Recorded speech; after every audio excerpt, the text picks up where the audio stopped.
We're here, we're queer, and we love the Lord. That's right, you're listening to Coming Out Christian, a podcast about life at the intersection of queer identity and Christian faith.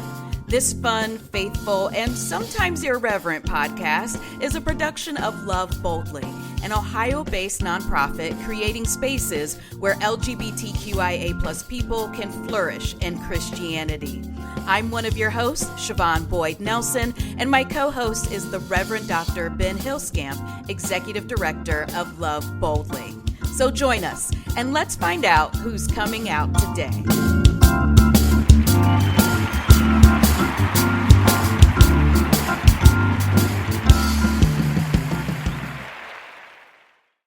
Hey there, Ben. How's it going? Doing well, Siobhan. How are you? I am doing amazing, and you probably know why.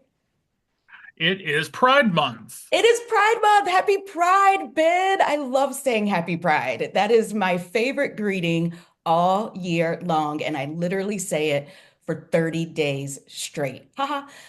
Yes, but Happy Pride. I used to sign, I will sign all my emails. I will greet all of my community members with a big old Happy Pride and maybe a hug. Please stop me if you don't want to be hugged, but I'm giving all the hugs in June. Amen. Amen. How are you feeling this Pride season and what kind of plans do you have? I'm feeling good this Pride season. I know there's a lot going on. I know that folks are probably feeling a little bit more bogged down than during a typical Pride month, but we're here. We're queer. We ain't going anywhere. And I think there's a lot to celebrate. So I'm looking forward to um, different Pride events that La Boldly will be at, that my church will be at, um, and looking forward to spending a lot of time with some really good queer friends. Awesome. And so I just maybe folks haven't been to a Pride here in at least in Columbus, Ohio, and I know in the other major prides across the state of Ohio, churches show up for Pride. I will say that, and churches have been showing up for Pride here for at least the past 10 years, probably more. Please let us know if, when did your church start showing up for Pride? Give us some feedback there. Let us know. But that is one of the things that I do love about Pride season is seeing the churches show up and seeing how they show up in that space, which I usually love. Actually, I'm rarely not enjoying the way that church has their presence there at Pride. All right, so let's jump into our discussion and our amazing guest for this week and give him a big old happy Pride. It's so exciting to kick off this Pride Month with this guest in particular. And today's guest is Brother Ian Boden, who uses he, him pronouns of the Order of Lutheran Franciscans. And Ian is also a new graduate, congratulations, of Trinity Lutheran Seminary at Capital University. Welcome, Ian. It's so wonderful to have you. Happy Pride. Happy Pride. Thank you all so much for having me. Wonderful. And how are you planning to spend this Pride season? You're a new graduate, so you've got a lot to celebrate here in June. I do, and actually, I'm really excited. My internship congregation I get the joy of serving with is allowing me to serve a little past my graduation, so I get to celebrate Pride with them as the other churches within the Evangelical Lutheran Church in America gather together to celebrate Pride locally as well. So it's fun to get together with other Lutherans. Oh, wonderful. Yeah. All right, Ian, when we do this podcast, we always like to start with the question, could you share your testimony? Meaning, could you tell us about you and your life at the intersection of queer identity and Christian faith? Absolutely. Thank you all so much for this question. I've been ruminating on it for a while now, and it's such a fun question. I like questions that make me look at myself and think. So, um, my faith story component to this starts before really grappling with my sexuality. What was fascinating for me is amidst my discerning and whatnot, my sexuality and my faith never really felt totally incompatible. Uh, so I was I joined the Lutheran church sort of in high school. I joined this church choir because, before that, I just went to church with my grandma on Easter and Christmas because that's what you do. You go to church with grandma on Easter and Christmas. And some adults I knew, they got me into this choir, and eventually the Lutheran faith felt like home for me. And that was a very slow process. That wasn't a St. Paul on the road to Emmaus lightning bolt sort of thing. It was very, very slow, but it felt right. And then I went off to college, and that's where everything changes, and suddenly grappling with my sexuality. What does this mean? And my pastor was actually someone I came out to before I came out to my family, before I came out to a bunch of my friends. And at that point, I was also discerning this call to ministry. What does it mean to be a pastor in this church? I was in my Franciscan formation, and I knew that my denomination was accepting. And I felt like my pastor was somebody that I could go to, which was a joy. And I recognize that's not part of everybody's story. And I had the privilege of it being part of mine. And my pastor was incredibly supportive, and actually told me he was very honored that I went to him to come out to before others. And within my order, I had several queer siblings that I was able to look up to, who were able to help me in those moments. I remember my first breakup with my first boyfriend. I called two of my Franciscan siblings who are also gay, and they were just so incredibly supportive, having a understanding on a deeper level, which is one of the joys I love being part of a religious order, is I have that community to rely on. And as I've continued in my professional formation to be a pastoral leader within the church, my sexuality is something I bring into ministry, and I minister to everybody. But because of who I am, my friends often are connecting me. They'll say, "Hey, could you talk to this person? Hey, I've got this friend. Hey, they're struggling to reconcile their faith and their sexuality. You seem to have it all figured out. Can you help them?" And I appreciate that it seems like I have it all figured out, but there is moments of wrestling, of grappling. Thankfully, I've had the joy of being in spaces where that grappling is held gently and lightly and is encouraged, and I have felt like I can fully be myself and grapple with that. So I love the ministry I get the joy of doing. Now, amidst all this, there's different contexts handle it differently. Mm-hmm. And I really do feel called to serve all people, and that includes queer folks, but that moves past just the queer identities as well. I did serve in a congregation briefly where I was sort of tokenized for being queer, and everything was just I was being elevated for just being gay. That gay representation within the preaching cycle, that gay representation within worship leadership. I was told, "We're so excited for you to do all this gay ministry." Mm. And it was actually very exhausting and draining, and felt like I was being put into a box and not able to fully be a ministerial leader in that context. And then I currently serve out, well, just finished or still serving. It's going to be wrapping up soon, out in Pickerington, where I am just a pastoral leader who happens to be gay, which is a joy and a delight. And I get to accompany some folks who are on their journeys of self-discovery, understanding themselves, and coming to terms with their sexuality and reconciling that with their faith, or just accompanying it with their faith. For some, I don't think we need to reconcile. It's just how do we accompany ourselves together? Mm-hmm. That's a beautiful story. It is as you said, a story that has some joy to it, which, as you mentioned, is rare. But I think it is also beautiful that you are using the fact that you were held gently and that you had joy in your experience, and you are now providing comfort to others and ministering to others. And that's such a beautiful thing. Now that you said a number of things that I'd love to dive into, but I think what we should probably do first is give you an opportunity to explain the Order of Lutheran Franciscans so that folks have an idea of what an order is and what that order is in particular. Absolutely. So the denomination I'm affiliated with is the Evangelical Lutheran Church in America, which is a really, really long name for a denomination. We just call ourselves the ELCA, and we are the most progressive sect of Lutheranism in North America, specifically in America.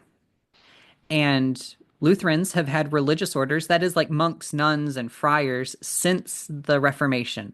We had never lost that piece of our tradition, although it's newer here in America, but we can argue that too. Lutherans always argue the minutia within our denomination. So being part of a religion, so I'm with the Order of Lutheran Franciscans. So this is a bunch of Lutherans who have gotten together and said, gosh, we're really inspired by the life and example of Saints Francis and Clare of Assisi, who follow Jesus on this simple path that is focused on rebuilding the church and has these four sort of expressions that organically emerge from the rebuilding of the church, the call to rebuild the church. And they are standing with the poor and the marginalized, ecumenical bridge building, care for creation, and spiritual renewal. So there's about 30 of us across the ELCA who are vowed siblings, meaning we take vows like monks and nuns do of poverty, obedience, and chastity, but we have this Lutheran understanding of those. Poverty means not letting things stand in the way of relationship. Obedience is being joyfully formed by the guidance and wisdom of others. And chastity is not celibacy. It's not, abstaining from any form of physical intimacy. Instead, it is a call to love without distinction.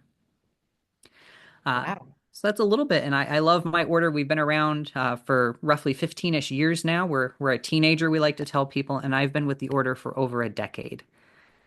Wow, that is absolutely fascinating. And I think before meeting you, I had not met anyone other than a nun who was part of an order. So I don't think I had ever met a male part of an order because, as you say, we don't usually see brotherhoods, monks, things like that here in the U.S. Our usual relationship with orders is through nuns. And so it is very, so meeting you was a very interesting experience, and just knowing more that, you exist, that your brotherhood, your order exists, but also, and I tried to explain this to someone yesterday, being in your presence is there is a peace and a stillness that I've always experienced in your presence. And as you were talking about the different pinnacles of the order and the different things that your vows and the different ways that you live, it kind of made sense for me. I said, oh, okay, now that makes sense because you have these principles or these vows that you are living by.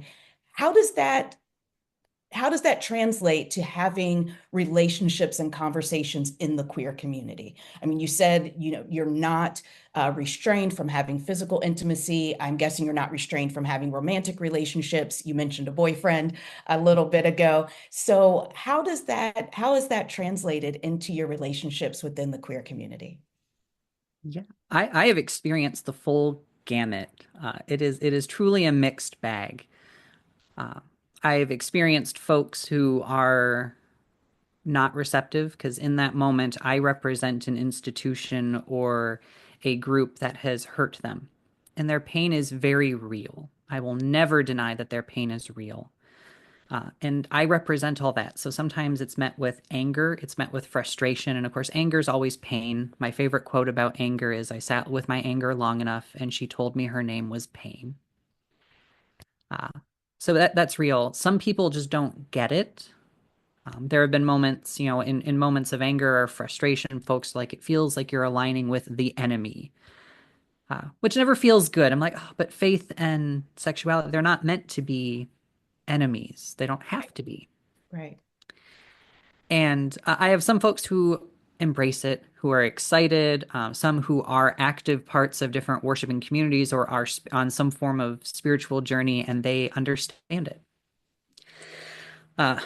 So it's very situational, and I get asked that a lot, and I'm like, well, it's really, I never know what I'm going to encounter day to day, and sometimes, I wear a collar within my denomination. Mhm. Sometimes that's a barrier for folks. So, the collar can come off. Sometimes in my Franciscan context, I wear what I call my funny brown dress, my full garb. I look Yes. like a medieval monk, Yes. friar, and sometimes that's a barrier for folks. Mm. And in some folks, I will say I watch people's eyes, and the pain is sometimes different. Sometimes it's, ooh, this institution's caused me pain. Sometimes I see people and it's an experience I've watched others of. ooh, I've been distancing myself from God. And Hmm. suddenly being around someone who is more overtly religious makes them feel like maybe they can't do that as much. Mm. And those are Okay. folks I wish I could just give a hug and sit with and get some ice cream and like, let's just chat. Yeah, yeah. That's when your pastoral side Mm. comes out. Yeah. Yeah.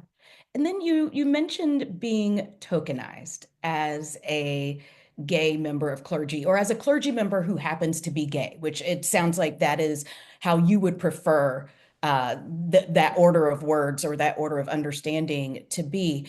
What does that feel like? And I think Ben is, as he's described it, a professional gay. I have been a professional gay in the past. I've also been tokenized as a Black gay. So I Mm. definitely understand, when an intersection makes you special, and people like to trot you out. What, how did you know that you were being tokenized? And can you tell what that felt like? Because you're a member of clergy, you're not a layperson. And so it just interests me what that felt like for you and then how you navigated that situation. Yeah, it was an interesting situation. Um, so I was only within this context for about 5 months.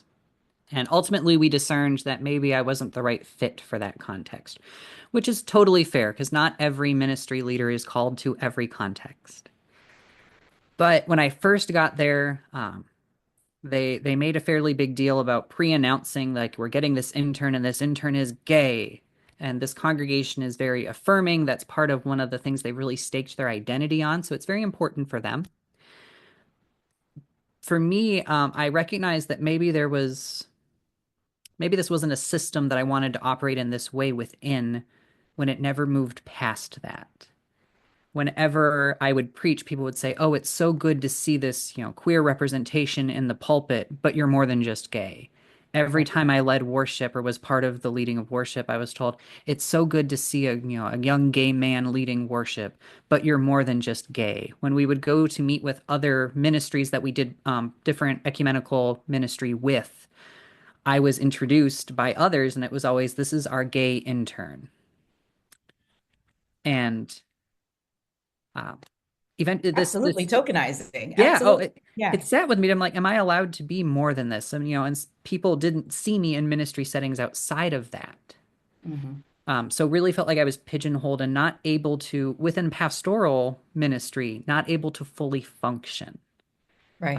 Because if that's all people are going to hear about me, what does it mean for when I'm called to do just the regular pastoral stuff? That's not where people's minds initially go. Hmm. And it felt limiting. It felt um, restricting, Yeah. which I wish I had better words. That's sort of where eventually I sat. Limiting was actually the word that came to my mind, but I was thinking about the limiting that's happening, that they are limiting themselves Mm. by pigeonholing you as a gay pastor or as a gay minister. And perhaps that would allow them to think, oh, that message is for the gays, or that pastor only ministers to the gays. And so I can't go to that person to get what I might go to a straight pastor for, or that message doesn't pertain to me because it didn't come from a straight person. And I think you would agree that your ministry is not limited to gay folks, and your any messages you offer are not limited to gay folks. Correct. No, it's theoretically it's for all of God's children. And every sermon hits everyone a little bit differently, but Mhm. hopefully trying to offer something that is has a broader reach. Yeah. Right, right. Ben, you jump in here. Don't let me hog all of Ian's time. Oh no, you've literally asked every question I thought of. So Siobhan, get out of my head. Um, I honestly don't have any. You have touched on. We've already touched on all the points that I had kind of lined up, listening to Brother Ian share his testimony, his work and life thus far, um, in at this intersection of Christianity and sexual orientation. Yeah. Can you tell us more about the ELCA, the Evangelical Lutheran Church in America? Now, the words evangelical and Lutheran can be a little bit confusing because I know when I first heard it, I was very confused because I have a very, 21st century American connotation for the word evangelical. And my understanding is that that is not the context in which the denomination is using that word. The denomination is using the word evangelical in a much more uh, biblical based word about what is evangelism. So you explain it better. I know you can. Yeah, we have this really long name as a denomination, and we use a couple words that those two words, I think you're right, that other people may not be familiar with. So for evangelical, for us, I always tell people, I'm like, evangelical, no, no, please keep listening. There's more. And we use it, um, we like to say in the correct way. Evangelical meaning good news. And Lutherans are people who cling really tightly to this good news. We are scripture people, we are good news people. And so we hold this word. And actually, if you go to different parts of the world, the Lutheran Church is called different things. And in some parts of the world, it is actually called the Evangelical Catholic Church. Mm-hmm. Using Catholic meaning universal, not the church in Rome. But Lutheranism is a direct branch off of the Roman Catholic Church. So in many Right. ways, we look really similar to them. In many ways, we are very similar. We share a lot of theology. Now, clearly, here's a point where my specific branch of Lutheranism diverges from that. We are inclusive of the LGBTQIA plus community. So, and of course, so to jump to the other end of that, to really quickly, Lutherans we emerged during the Protestant Reformation with Martin Luther, the Reverend Dr. Martin Luther, who was an Augustinian friar, who Mm-hmm. obviously had some issues with the church in his day and did what he was compelled and actually what he was bound to do, which is to correct wrong teachings. And uh, I encourage y'all to do some Googling or to go and check out. There's some good documentaries about Martin Luther and the Reformation that can give you all that fun history. But for us, just Lutherans are, um, I like to describe us as Reformed Catholic. So our worship can look Okay. very, very Catholic for some folks, whatever that means. But we like our ritual actions. We do confession and forgiveness. We have sacraments, and we do all those sort of things. We proclaim scripture aloud. And Lutherans, we love our scripture. People heard in the Reformation, sola scriptura, scripture alone. We have others Mm-hmm. too, grace alone, Christ alone, faith alone. And yet we exist within context today, meaning that we also have worship that looks very, very different from that. We have a spectrum of worship, I think, is a gift the Lutheran Church offers, because we have a theology rooted in grace. There's nothing we can do to earn God's grace. It is a gift freely given to us. But the ELCA is specifically, we are the largest Lutheran denomination in America, about 2.7 million folks across the country. And we, in 2009, became fully inclusive, allowing our clergy to be members of the LGBTQIA plus community. Okay. Now, it's not a universal, yep, we are fully on board now. Of course, we are still, I really like the way that, Ben, you describe affirmingness within congregations and within church settings as a spectrum. Mm-hmm. So, as a denomination, it's still a spectrum, and all of our congregations are in different places and spaces on as a part of this beautiful journey. Uh, but we're a little bit Absolutely. of everywhere, and we, of course, as the denomination, our tagline is God's work, our hands. So we truly are committed to loving and serving our neighbor, and we understand neighbor not as a geographic term, Mm-hmm. but as a call to expand that boundary. Absolutely, absolutely.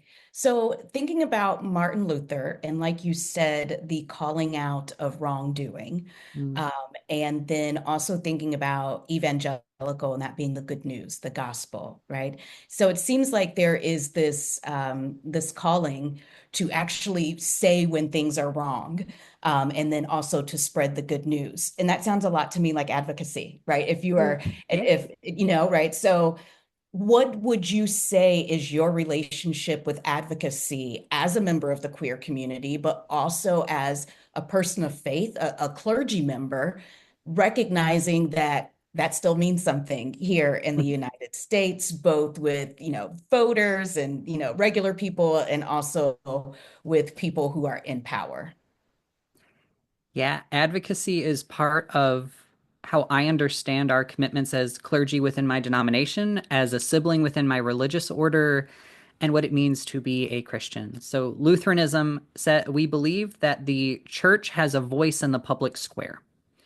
That doesn't mean that you need to do absolutely everything we say, but it means that we do sort of expect to be part of the conversation. And if we're doing our job, we should be using our voice to amplify voices that are being ignored and the unseen, unheard, and unloved. It Mhm, should be rooted in this love of neighbor and care of neighbor. mhm. Within our denomination, we understand that our pastors, our deacons, we call them rostered ministers, but we also use the word public. They are public ministers. It is public ministry that they are called to do. So we are to be engaged in our community, uplifting our community. I also understand this as part of equipping disciples to do ministry. And sometimes equipping disciples to do ministry means equipping them to here is how you reach out to your elected officials, to Yes, tell them what your thoughts are right. in different ways of doing that. But certainly, advocacy is a part of what we do because we cannot keep quiet about the needs that our neighbors have, both physical, mental, which all affects our spiritual well-being as well. And Mm. my neighbors don't have to believe what I believe. We just all need to be treated with dignity. Right. It's what you believe that causes you to treat them in a particular way, not what they believe. Correct. Yeah, and I love that voice in the public square. Is that what how you put it?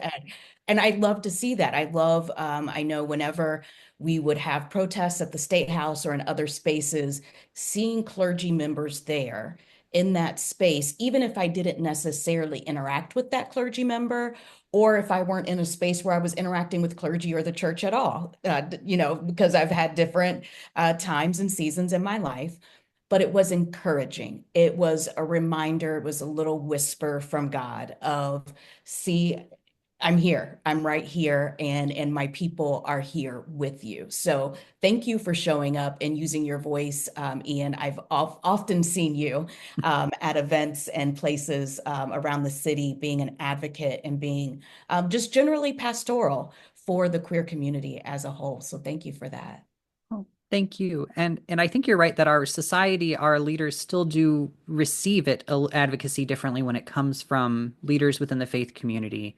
Mhm. We are always encouraging our pastoral leaders in the circles I'm in. They're like, "Hey, make sure you point that out because that they know that means you're speaking as somebody who serves a community bigger than yourself."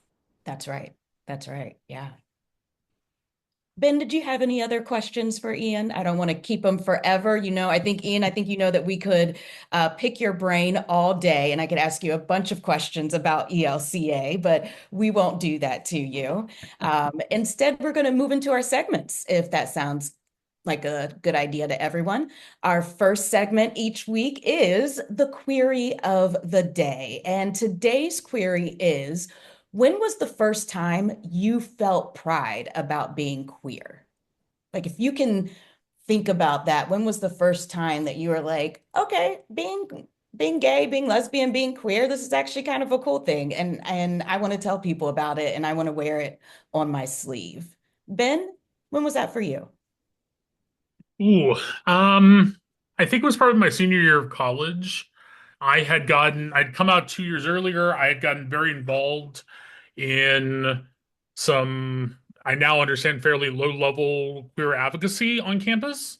Um, and finally had gotten to a point where I finally had the courage to literally wear it.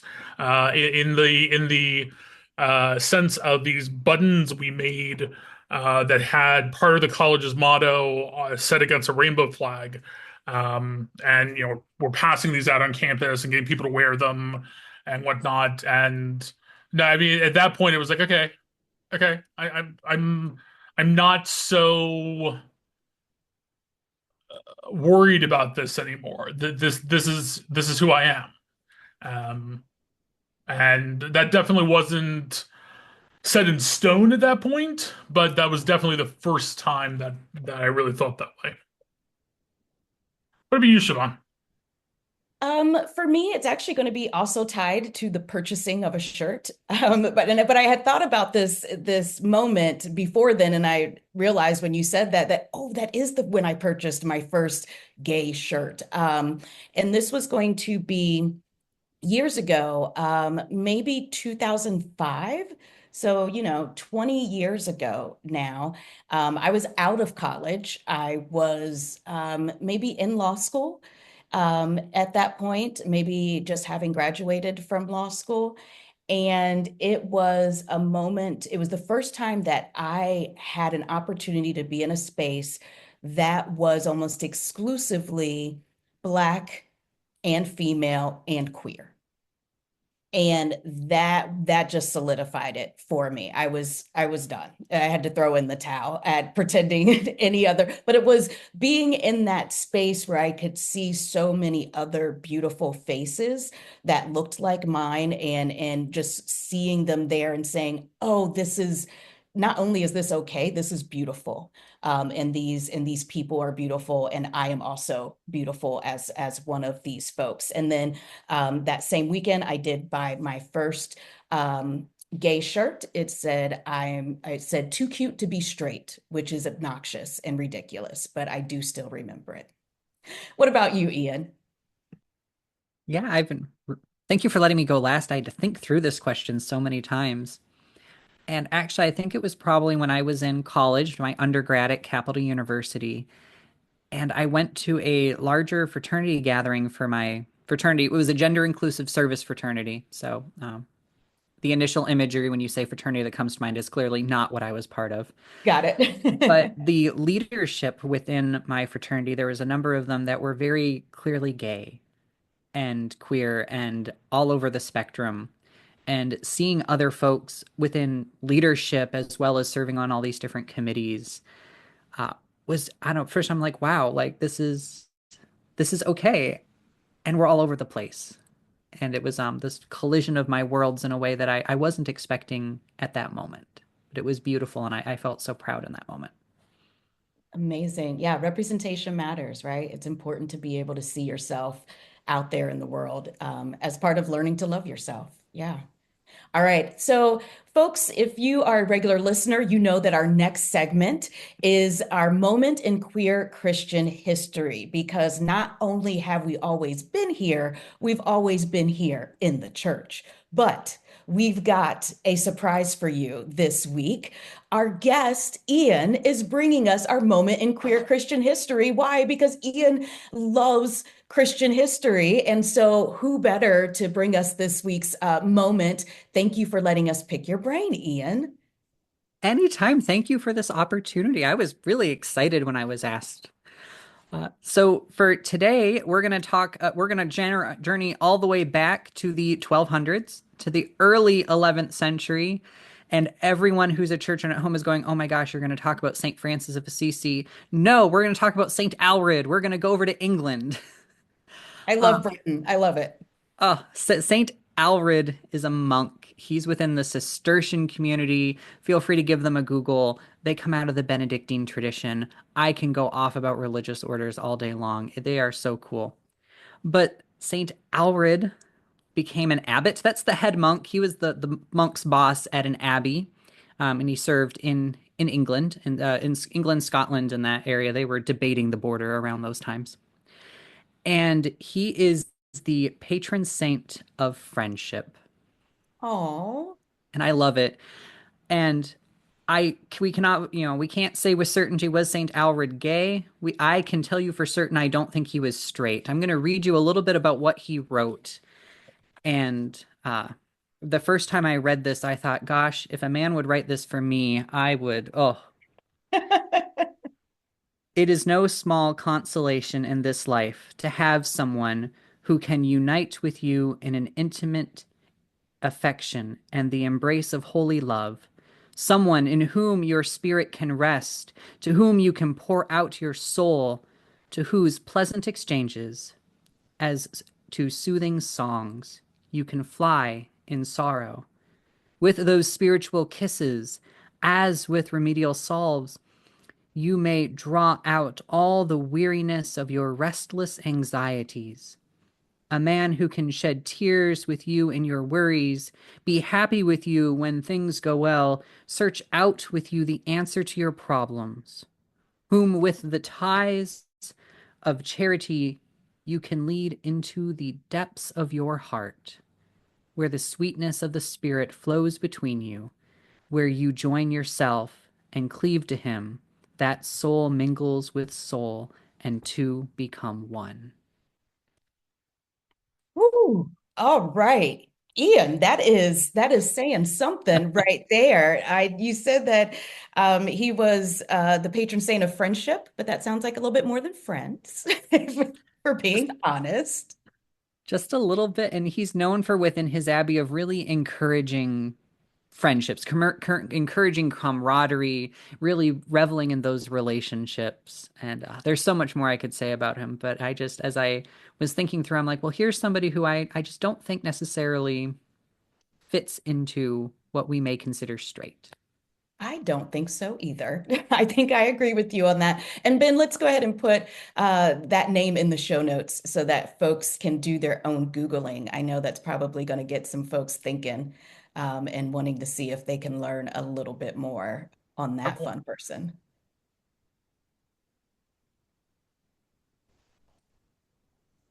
All right. Well, I think that brings us to the end of another episode of Coming Out Christian.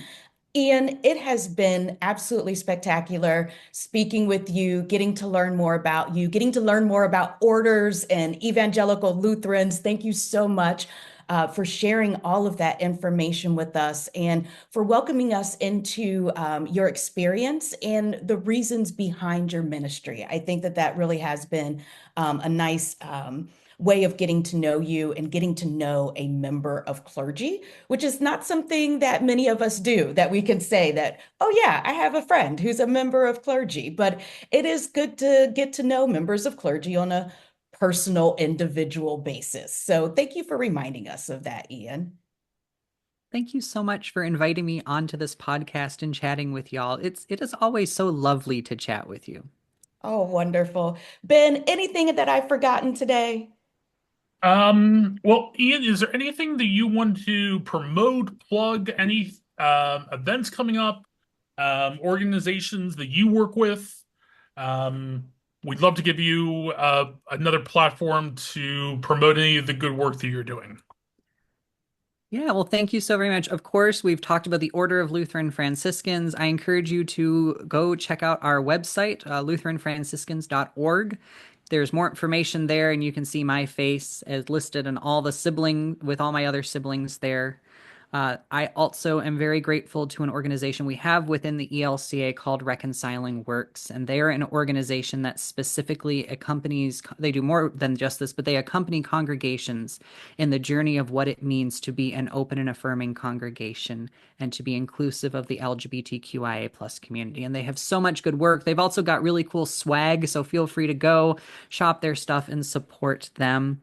And I wouldn't be where I am at without Trinity Lutheran Seminary at Capital University, which was a ministry formation space that allowed me to be all that I am, Franciscan, gay, and a Lutheran. And we welcome all sorts of identities there. And I just cannot say enough how much that space has meant to me.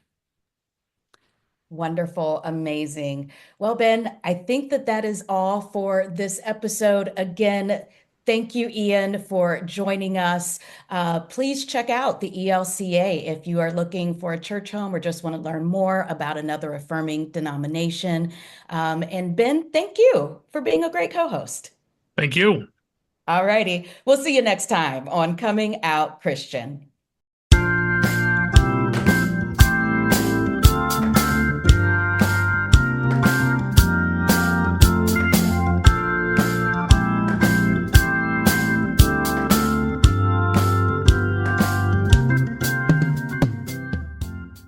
Thank you for listening to Coming Out Christian with Siobhan Nelson and me, Ben Hillscamp. Do you want to see content like this continue to be produced? Then please support Love Boldly with a donation and consider becoming a monthly donor. You can donate online at www.loveboldly.net/donate. Join us next time as we continue to engage with people who proudly say that we're here, we're queer, and we love the Lord, and we're not going anywhere.